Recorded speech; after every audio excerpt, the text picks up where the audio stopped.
Hello friends, आपका स्वागत है हमारे यूट्यूब चैनल ज्ञान अलर्ट में। दोस्तों आज आपके सामने RICIT का चैप्टर नंबर 10 है, जो कि इस वीडियो के अंतर्गत हमने आपको वही चीज़ें बताई है तो जो कि इंपॉर्टेंट है। आप वीडियो को बिल्कुल भी स्किप ना करें, वीडियो को कंटिन्यू देखें, जब भी आपको हमारा जो वीडियो है वो समझ में आएगा।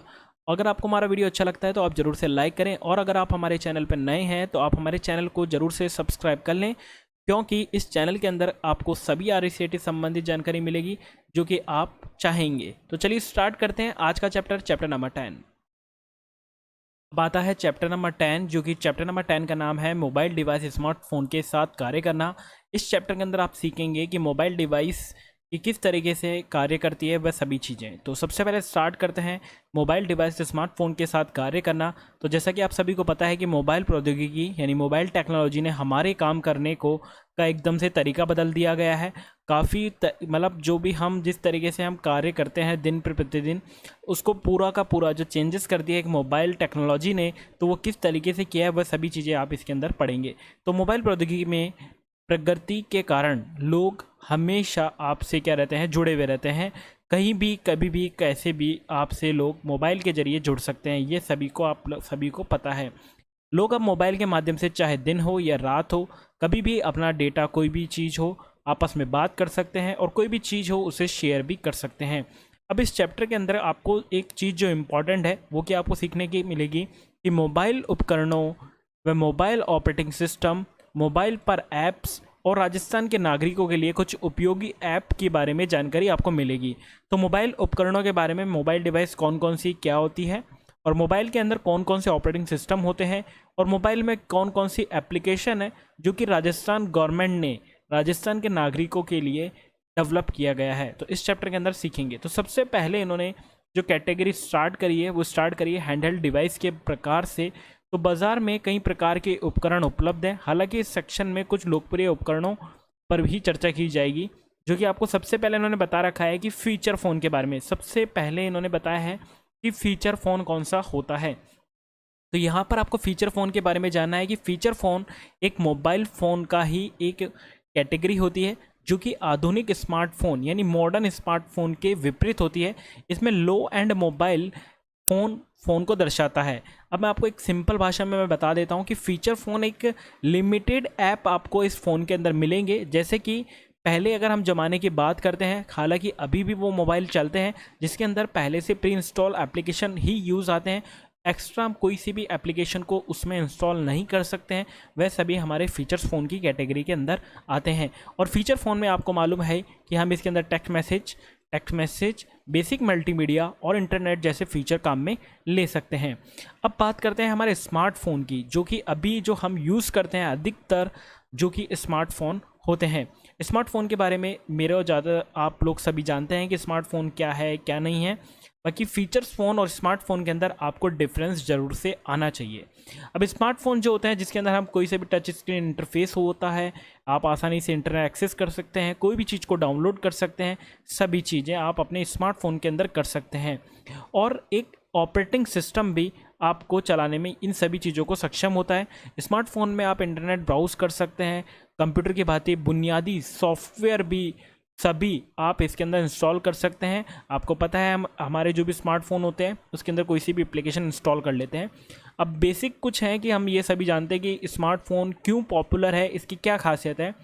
तो इसके ज़रिए हम फ़ोन कॉल्स कर सकते हैं, और कोई सा भी कैमरे से वीडियो, ऑडियो, पिक्चर शूट कर सकते हैं, इंटरनेट चला सकते हैं, GPS लोकेशन वगैरह फाइंड आउट कर सकते हैं, गाने सुन सकते हैं, ऑडियो वगैरह, डेट एंड टाइम देख सकते हैं, स्टॉप वॉच वगैरह हम यूज़ में ले सकते हैं।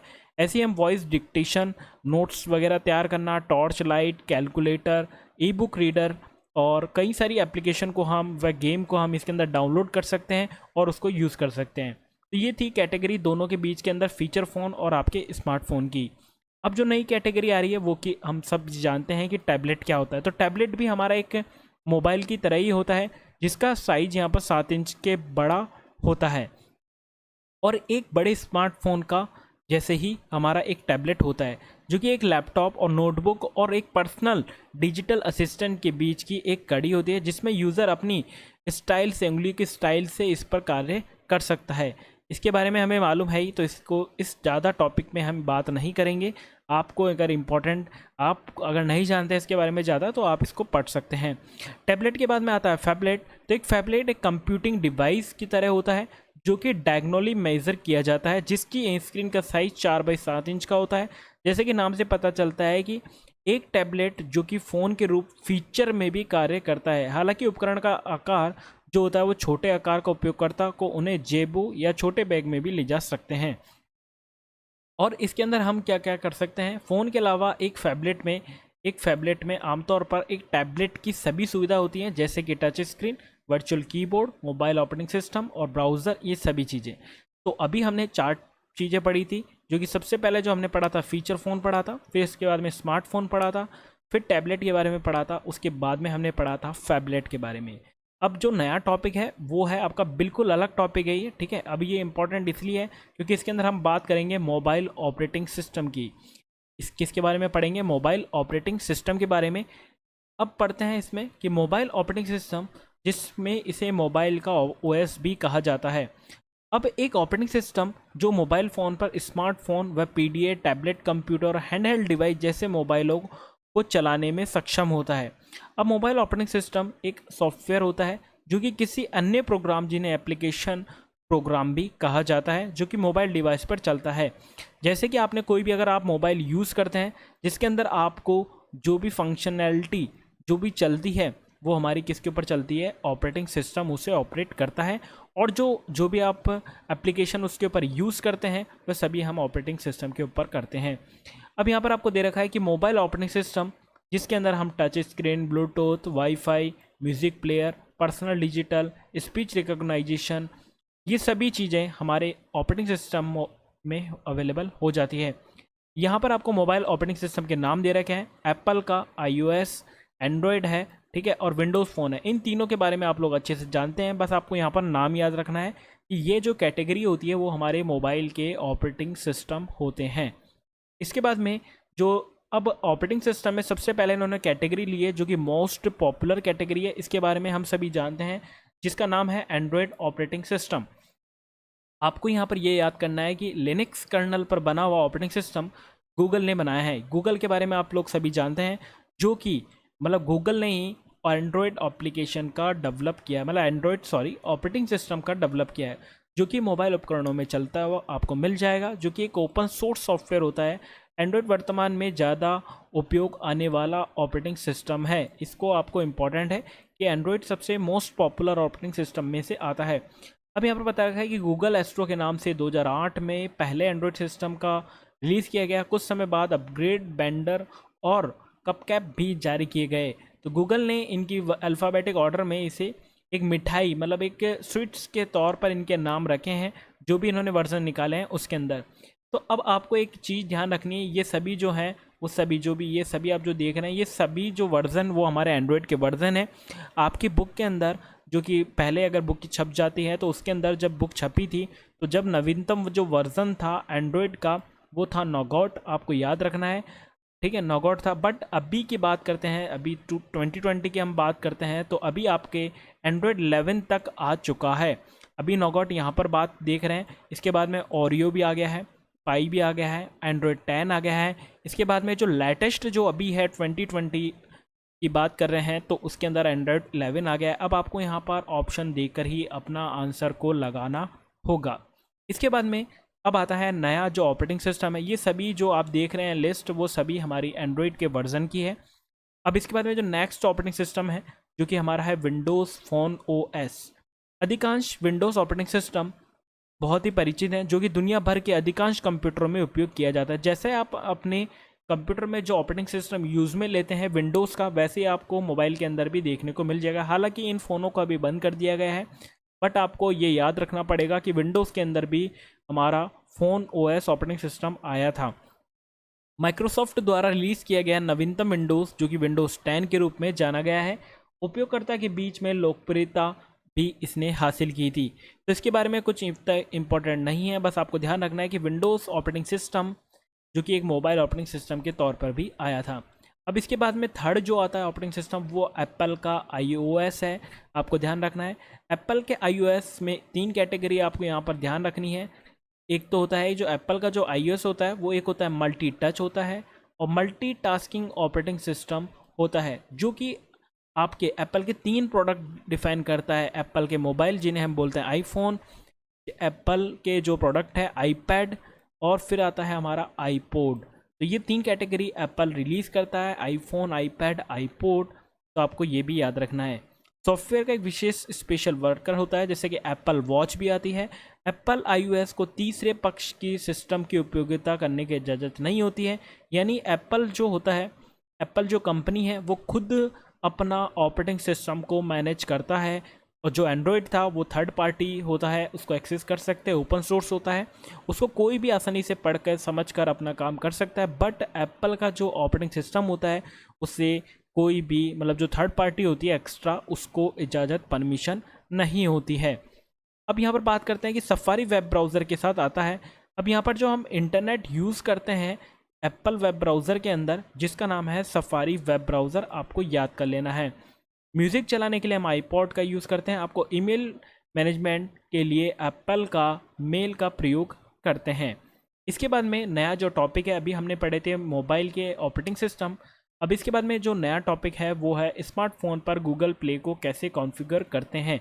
इसके बारे में आप लोगों को सभी पता है कि अगर हम नया मोबाइल लेते हैं तो उसके अंदर हम जीमेल अकाउंट बनाते हैं, फिर उसके अंदर रजिस्टर करते हैं, फिर उसके बाद में गूगल प्ले को ओपन करते हैं, फिर उसके अंदर सेटिंग्स को कॉन्फ़िगर करते हैं, फिर गूगल प्ले स्टोर ओपन होता है, फिर उसके बाद हमारा गूगल का अकाउंट डालते हैं, रजिस्टर करते हैं एंड्रॉयड स्मार्टफोन के जरिए। फिर उसके बाद में आपने देखा होगा इस तरीके से जो आइकन होता है हमारे मोबाइल एंड्रॉयड फ़ोन के अंदर, जो कि प्ले स्टोर के नाम से होता है। इसके अंदर हम हमारे जो भी एप्लीकेशंस वगैरह होती है, हमारे जो भी मोबाइल में हमें यूज़ लेनी होती है, वो सभी हमारे प्ले स्टोर के ज़रिए हम हमारे मोबाइल के अंदर डाउनलोड कर सकते हैं। तो इस टॉपिक को मैं स्किप कर रहा हूँ क्योंकि इसके बारे में आप लोग सभी जानते हैं कि गूगल प्ले स्टोर को हम कैसे इंस्टॉल वगैरह करते हैं और कैसे हम ये वाला जो टॉपिक है कि एंड्रॉयड फ़ोन पर आप कैसे एप्लीकेशन को इंस्टॉल करते हैं व अनइंस्टॉल करते हैं। सिंपली हम उस फोटो मतलब जो भी एप्लीकेशन है अगर हमें इंस्टॉल करनी है तो सीधा हम प्ले स्टोर पर जाके कर सकते हैं। सेकंड बात, अगर आपको उसको अनइंस्टॉल करना हो तो आप उस एप्लीकेशन को प्रेस करके रखेंगे तो आपको वहाँ पर डायरेक्ट आप उसको अनइंस्टॉल भी कर सकते हैं। अब आता है मोबाइल विशिष्टता और कॉन्फ़िगर की आवश्यकताओं को कैसे जा सकते हैं। तो आप सेटिंग पर जाकर कर सकते हैं। एंड्रॉयड स्मार्टफोन के कॉन्फ़िगरेशन को देखने के लिए आप अबाउट पर क्लिक कर सकते हैं, यानी अगर आपने कोई सा भी मोबाइल सेट लिया है उसके बारे में अगर आपको जानकारी चाहिए तो आप अपने मोबाइल की सेटिंग में जाएंगे, वहाँ जाकर आपको कॉन्फ़िगरेशन को देखने के लिए आपको उसकी अबाउट के ऑप्शन पर आप क्लिक करेंगे तो आप अपने फ़ोन के बारे में, रैम के बारे में जान सकते हैं और आपके प्रोसेसर की स्पीड, सॉफ्टवेयर अपडेशन और फ़ोन के आइडेंटिफाई डिटेल व नेटवर्क डिटेल आदि पा सकते हैं, जिसके लिए आपको अपने सेटिंग में जाकर अबाउट के ऑप्शन को चूज़ करना पड़ेगा। इसके बाद में जो नया टॉपिक है वो हमारा है मोबाइल के बीच कैसे आप फाइल को साझा कर सकते हैं और ब्रैकेट में इन्होंने लिखा है शेयर इट। अभी हम इसके बारे में ज़्यादा जानते हैं कि शेयर इट क्या काम आता है। दो या दो से अधिक डिवाइसों के बीच में एक ब्लूटूथ जो होता है उसकी तरह ये कार्य करता है, इसके जरिए आप कोई सी भी फाइल को ट्रांसफ़र कर सकते हैं। कुछ वर्षों पहले लोग ब्लूटूथ का इस्तेमाल दो उपकरणों के बीच फाइल ट्रांसफ़र करने के लिए करते थे, लेकिन ब्लूटूथ की ट्रांसफ़र की जो स्पीड होती थी वो बहुत स्लो होती थी, इसीलिए लोगों को डाटा ट्रांसफ़र करने में काफ़ी दिक्कतें आती थी। तो उसके लिए इन्होंने एक एप्लीकेशन का डेवलप किया गया जिसका नाम इन्होंने शेयर इट रखा है। आपको ध्यान रखना है कि नीचे दिए गए स्टेप्स के अंदर आपको पता ही है शेयर इट क्या होती है, एक एक्जेंडर भी आपने नाम सुना होगा। ऐसे ही यहाँ पर एक दूसरा नाम आप सुनने को आपको मिलेगा बुक के अंदर, वो भी आपको याद रखना है, शेयर इट, जो कि एक ऐसी एप्लीकेशन है जिसके ज़रिए भी आप कोई सी भी फाइल को एक दूसरे फाइल को ट्रांसफ़र कर सकते हैं। तो इसके बारे में भी आप लोग जान सकते हैं कि भाई कैसे हम ट्रांसफ़र कर सकते हैं, बेसिक चीज़ें हैं ये भी। इसके बाद में नया जो टॉपिक है वो है रास्ता को खोजने के लिए गूगल मैप का आप कैसे प्रयोग कर सकते हैं।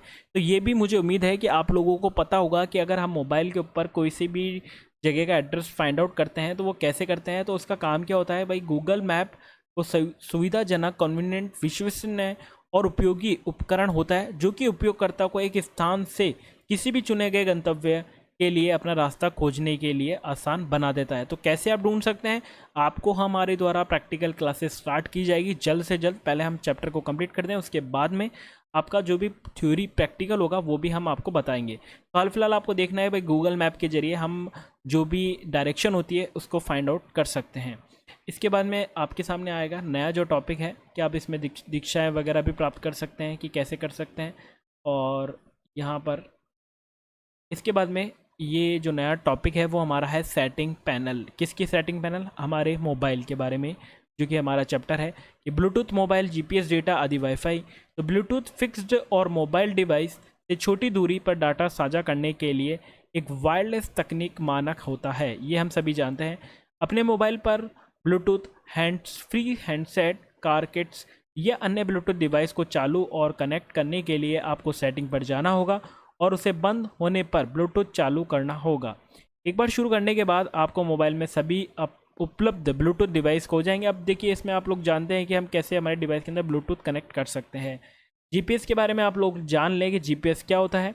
तो आप फ़ोन पर लोकेशन या फिर जीपीएस, ग्लोबल पोजिशनिंग सिस्टम, इसकी इंपॉर्टेंट है full form, global positioning system सेवा। कई चीज़ों के लिए ये बहुत उपयोगी होती है, जिसमें ये पता लगाना है कि आप एक मैप पर कहाँ और नेविगेशन शामिल होता है। मोबाइल डेटा के बारे में आप लोग सभी जानते हैं, जो कि एक ऐसी सुविधा है जो कि एक वाईफाई की अनुपस्थिति में सेल ऑपरेटर यानी सिम के जरिए आप अपने मोबाइल के अंदर इंटरनेट कनेक्शन आसानी से चला सकते हैं। इसके लिए हम सभी जानते हैं, इसके लिए हमें सिम जरूरत पड़ती है, डेटा पैक डलवाना पड़ता है, वह सभी चीज़ें। इसके बाद में वाईफाई होता है। तो वाईफाई जो होता है एक वायरलेस इंटरनेट कनेक्शन होता है, जिसका उपयोग आप अपने मोबाइल डिवाइस पर इंटरनेट से कनेक्ट करने के लिए चालू कर सकते हैं। इसके बारे में भी आप लोगों को सबको पता है कि वाईफाई क्या होता है। अब इम्पॉर्टेंट चीज़ जो आती है वो हमारी आती है कि स्क्रीन लॉक सेट कैसे करना। मोस्टली लोग अपने फ़ोन के ऊपर लॉक लगा के रखते हैं, तो वह किस किस कैटेगरी के अंदर होता है और क्यों हम लॉक लगाते हैं वो सभी को पता है। तो यहाँ पर आपको उसके अंदर स्क्रीन लॉक के अंदर जाकर अपने फ़ोन के अंदर भी लॉक लगा सकते हैं। अब यहाँ पर आपको देखना है कि जो भी स्क्रीन लॉक हम लगाते हैं उनकी कैटेगरी क्या क्या है। हालांकि नन यहाँ पर रखा गया है कि कोई लॉक स्क्रीन सुरक्षा बिल्कुल नहीं। अगर आप लॉक नहीं लगाएंगे तो कोई सुरक्षा नहीं होगी। स्वाइप मतलब आप हल्का सा स्वाइप करेंगे तो करके आप अपने डिवाइस को अनलॉक कर सकते हैं। नेक्स्ट आता है पैटर्न। ये 9 बिंदुओं का होता है, आप लोग जानते हैं, जिसको हम ऐसे स्क्रॉल कर कर या फिर कुछ भी ऐसे स्क्रैच करके भी कर सकते हैं। पिन नंबर, अगर आपको नंबर यहाँ पर इंसर्ट करना पड़ेगा, और पासवर्ड के जरिए आप अपना खुद का पासवर्ड भी रख सकते हैं। अब इसके बाद में 2 और भी ऐड होते हैं कि फिंगरप्रिंट भी होता है, फेस अनलॉक भी होता है, बट आपको आपकी बुक में जो दे रखा है वो भी ध्यान रखना है। और जो लेटेस्ट जो चल रहा है फेस अनलॉक भी होता है हमारा, और यहाँ पर हमारा फिंगरप्रिंट के जरिए भी हमारा फ़ोन को अनलॉक किया जा सकता है। अब इसके बाद में आता है कि मोबाइल का हॉट स्पॉट को कैसे कॉन्फ़िगर करते हैं। बहुत इजी मेथड है। अगर आप मोबाइल आसानी से चला लेते हैं तो बिल्कुल इजी होता है कि मोबाइल के अंदर हॉट स्पॉट कैसे ऑपरेट करते हैं। आपको जियो ने तो काफ़ी बता ही दिया होगा कि हम कैसे हॉट स्पॉट के जरिए हमारे जियो कनेक्शन का जो भी डेटा होता है उसको कैसे शेयर कर सकते हैं। तो इसके बारे में मैं आपको ज़्यादा नहीं बताऊँगा, इसके बारे में आपको पता है। अब इसके अंदर कुछ एप्लीकेशंस हैं जिसके बारे में यहाँ पर स्टार्टिंग में बताया गया था कि राजस्थान संपर्क ऐप है। इसके बारे में हमने आपको विस्तृत के तौर पर बता दिया गया है। अगर आपको इस एप्लीकेशन को डाउनलोड करना है तो आप अपने मोबाइल में प्ले स्टोर में जाकर इस एप्लीकेशन का नाम लिखेंगे और उसको आसानी से डाउनलोड कर सकते हैं। इसके बारे में सभी जानकारी हमने हमारे जो नेक्स्ट जो चैप्टर्स थे उनके बारे में दे दी गई है। आपको डिस्क्रिप्शन में उसका लिंक मिल जाएगा, आप वहाँ पर जाकर भी देख सकते हैं। इसके बाद में जो आती है ई मित्र की ऐप, जिनके बारे में भी हमने आपको बता रखा है कि ई मित्र को हम कैसे इंस्टॉल कर सकते हैं। गूगल प्ले स्टोर में जाकर आपको ई मित्र लिखकर इस एप्लीकेशन को डाउनलोड कर सकते हैं। ऐसे ईपीडीएस की ऐप होती है जो कि खागन जो भी हमारा राशन से रिलेटेड ये वाली ऐप होती है, इसको भी आप ईपीडीएस लिखकर भी अपने प्ले स्टोर से डाउनलोड कर सकते हैं। ऐसी राज ऐप सेंटर है जिसके अंदर आपको सभी राजस्थान गवर्नमेंट की सभी एप्लीकेशन की सूची अवेलेबल होगी, जिसके अंदर ये आप डायरेक्ट इसको डाउनलोड कर सकते हैं। इसके बाद में जो नया जो टॉपिक है लोकप्रिय ऐप्स, जिनके बारे में हम जानते हैं कि व्हाट्सएप क्या होता है। तो व्हाट्सएप एक हमारा मैसेंजर के तौर पर होता है जो कि एक फ्रीवेयर यानी free of ware cross platform होता है, जो कि आसानी से किसी भी फ़ोन पर चल जाता है। एंड टू एंड इनक्रिप्टेड होता है, यानी बहुत सिक्योरिटी रहती है इसके अंदर, और इंस्टेंट मैसेजिंग एप्लीकेशन के तौर पर ये प्रसिद्ध है। इसके ज़रिए हम वॉइस कॉल, वीडियो कॉल सभी कर सकते हैं। ये आप लोगों को सबको पता है, टेक्स्ट मैसेज वगैरह, और इसका आइकन ये होता है। व्हाट्सएप के बारे में सभी जानते हैं, तो इसको मैं टॉपिक को स्किप करके आगे बढ़ूंगा। फाइल मैनेजर के बारे में आप लोग सभी जानते हैं, यहाँ मैसेंजर नहीं होगा, यहाँ पर फाइल मैनेजर होता है, जिसके ज़रिए हम हमारे फ़ोन के अंदर कोई भी फ़ोल्डर्स वगैरह, मेमोरी कार्ड्स वगैरह, हमारा डेटा वगैरह, हमारी इमेजेस वगैरह, जो भी चीज़ें हम देखनी हो वो हम फाइल मैनेजर एक के ज़रिए जाके देख सकते हैं। तो ये भी आपको पता है। इसके बाद में आपको यहाँ पर कुछ एक लाइन और दे रखी है कि ऐप्स मैनेजमेंट, इंस्टॉल व ऐप के बारे में सभी जानकारी। और यहाँ पर ये जो टॉपिक है जिप, 7-zip, रार और टार फाइलों को खोलें व पढ़ें, ये सभी हमारी फाइलों के टाइप होते हैं। इसको आपको समझ लेना है। तो आज का जो चैप्टर था, चैप्टर नंबर 10, वो कंप्लीट हुआ। आपको हमारा वीडियो कैसा लगा आप ज़रूर से हमें कमेंट्स करके बताएं, और आपको हमारा वीडियो अच्छा लगा है तो आप ज़रूर से हमारे वीडियो को लाइक करें। तो आज के लिए इतना ही, धन्यवाद।